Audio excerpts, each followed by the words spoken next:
Hello mga mamis, for today's video, ang gagawin kong, ano ba yan? May bago bang intro, maliban dun. Ang gagawin kong cake ngayon ay, petite cake lang yan siya, tapos may drawing siya na pusa. Bali, first birthday to ng pusa. Nakakatuwa lang kasi ito, parang friend siya yata nung dati nag-order sa akin. Tapos yun, nakita niyo yung ginawa ko, kaya magpagawa din siya. Nakakatuwa minsan yung ganyan, diba? Referral, parang tipong ganun. Tapos, ayun na, medyo ba maaga ko nga na-deliver tong cake na to eh. Maaga niya actually pinadeliver kaya tinapos ko siya nung gabi.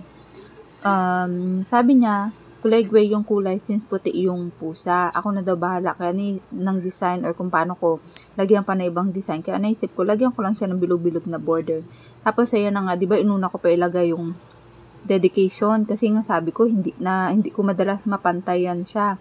Tapos ayan, sinulat ko na yung pangalan ng pusa sa baba. Ganyan lang nga pala siya. Hindi siya ganun totally mabuhok ng pusa na to. Kaya medyo maiksi lang yung ginamit ko. Kapag sa mga ganitong maliit lang siya na design, piping bag lang yung ginagamit ko. Hindi ako gumagamit na ng grass tip kasi mas control ko siya kapag isa-isa yung lagay, diba? Hindi siya ganun nagdidikit-dikit. Unlike kasi pag grass tip, medyo malaki yung dulo niya, tapos kinalauna nagdidikit-dikit. So, ayan na nga, ganyan lang yung design niya, puti, tapos medyo parang madumi yung part or may kulay brown or dark portion yung sa may part ng ilong niya. Tapos yung mata niya, parang kulay itim siya sabay may kulay blue na design. So, ganyan lang ginawa ko. Mansya. Gabi ko yan siya ginawa, kaya nung morning yan siya, medyo mas maganda na yung kinalabasan niya kasi naghawa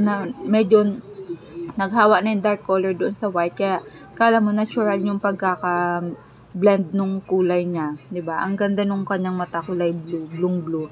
Tapos, ayan na yung kanyang whisker.